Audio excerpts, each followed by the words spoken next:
Olá, meus caros amigos, concurseiros, sejam todos muito bem-vindos para esse nosso encontro especial, no qual tenho o objetivo de trabalhar rapidamente com uma das novas súmulas do STJ. Uma súmula que diz respeito a um tema que cada vez mais está em voga nas provas de concurso público, que são os temas da execução penal. Lei 7.210 de 84, a famosa LEP, a nossa Lei de Execuções Penais. E recentemente o STJ acabou editando uma série de súmulas, e uma delas em específico é a que eu quero trabalhar na aula de hoje, nesse nosso encontro especial. Quer ver? Vem comigo para a tela para a gente poder trabalhar com esta nova súmula do STJ. Quero falar da súmula 533, que traz a seguinte redação. Vamos ler junto comigo. Para o reconhecimento da prática de falta disciplinar no âmbito da execução penal, é imprescindível a instauração de procedimento administrativo pelo diretor do estabelecimento prisional, assegurando o direito de defesa a ser realizado por advogado constituído ou defensor público nomeado. Está aí o teor da nova súmula do STJ. E é dela que eu quero falar um pouco. Veja comigo. A execução penal, ela também se submete ao princípio da legalidade, que é princípio reitor do direito e do processo penal, de modo que não poderia ser diferente na fase da execução. Ela se submete, a nossa execução penal, também a uma série de princípios que orientam o processo desde a sua origem, como, por exemplo, o devido processo legal. E aí vale lembrar que ao longo da execução da pena, é exigido do sentenciado que ele ostente bom comportamento, sob pena de cometer algo que se chama falta disciplinar. Lembra das faltas disciplinares? Elas estão lá nos artigos 49 e seguintes da Lei de Execução Penal. E eu quero te lembrar de algo brevemente, mas que é de grande relevância. Volta comigo para a tela só mais um pouco. Vamos abrir aqui um novo quadro para que eu possa te lembrar das faltas disciplinares. Artigo 49 da Lei de Execução Penal. Como eu te disse, as faltas disciplinares podem ser de 3 categorias. Eu tenho as faltas graves, eu tenho as faltas médias e eu tenho as faltas leves. Ontologicamente falando, ou seja, no tocante à sua natureza jurídica, não existe distinção entre elas. Todas elas são espécies de faltas disciplinares. A diferença é apenas de grau. Existem faltas que são mais graves, existem faltas de natureza média e faltas leves. As faltas graves estão definidas na própria Lei de Execução Penal. E aí cito os artigos 50 a 52 da LEP. Fazer rebelião, empreender fuga, portar armas, portar celular dentro do estabelecimento carcerário são exemplos de faltas de natureza grave. Já as faltas médias e as faltas leves são disciplinadas na legislação estadual.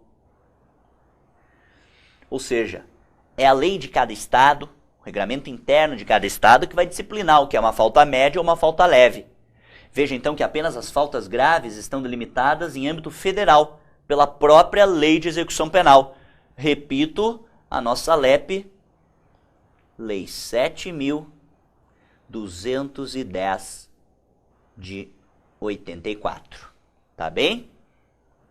Lei 7.210 de 84. Volta comigo para a gente conversar um pouco. Veja só. O cometimento de uma falta, seja ela leve, média ou grave, acaba importando numa série de consequências jurídicas. Por exemplo, aquele que comete uma falta grave pode ter decretado a sua regressão de regime, pode ter decretado também a perda de parte dos dias remidos pelo trabalho ou pelo estudo. Veja então que uma falta disciplinar, seja ela leve, média ou grave, acarreta consequências jurídicas. E aí vem a grande questão. E se o condenado possui alguma justificativa plausível para amparar aquela falta cometida? As consequências jurídicas do cometimento de uma falta vão recair sobre ele ou não? Para isso, é imprescindível que se instaure uma espécie de contraditório ao longo da execução. Antes do juiz proceder com todas as consequências plausíveis do cometimento de uma falta, me parece que é extremamente importante que ele faça a oitiva, em primeiro lugar, do Ministério Público, que atua junto à execução penal, que vai dar o seu parecer na condição de fiscal da lei de custos legis. Mas é importante também que se proceda com a oitiva do condenado, que, como eu disse, pode ter uma justificativa plausível para aquilo que ele fez. E foi exatamente nesse teor que o STJ acabou editando essa súmula. Vamos ler ela de novo? Põe para mim ela na tela. Súmula 533 do STJ.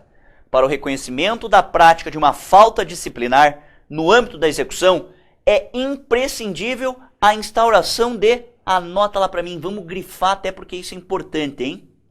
De procedimento administrativo.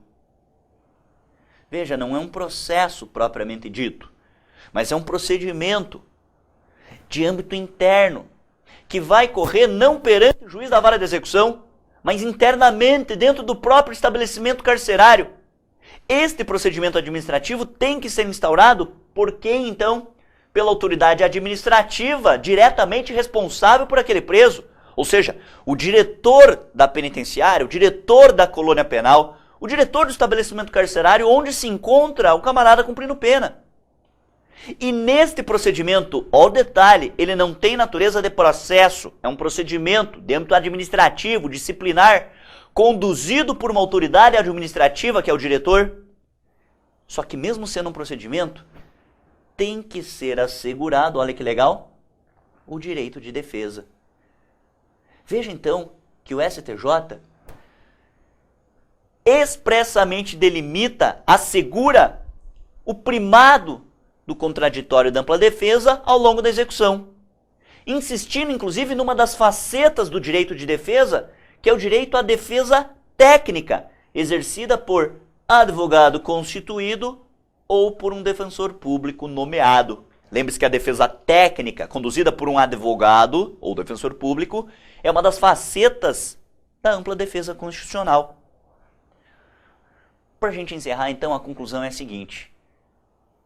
Não pode a autoridade, seja o diretor, seja o juiz da execução, aplicar as consequências que acarretam usualmente a prática de uma falta disciplinar, sem antes instaurar uma espécie de contraditório onde se faça a oitiva tanto do Ministério Público como fiscal de lei, quanto do condenado, sempre na presença do seu advogado. É o primado da ampla defesa e do contraditório sendo resguardado expressamente pela súmula 533 do STJ para o âmbito da execução penal. Era o que continha neste breve vídeo. Espero que os colegas tenham gostado desse conteúdo e é claro que a gente sempre fica à sua disposição. Entre em contato conosco através das redes sociais, seja no Twitter, no Facebook, é só digitar o meu nome, Marcelo Lebre, e a gente pode trocar algumas ideias sobre esse e outros temas do direito, do processo penal e também da execução. Um grande abraço a todos, bons estudos e até um próximo vídeo.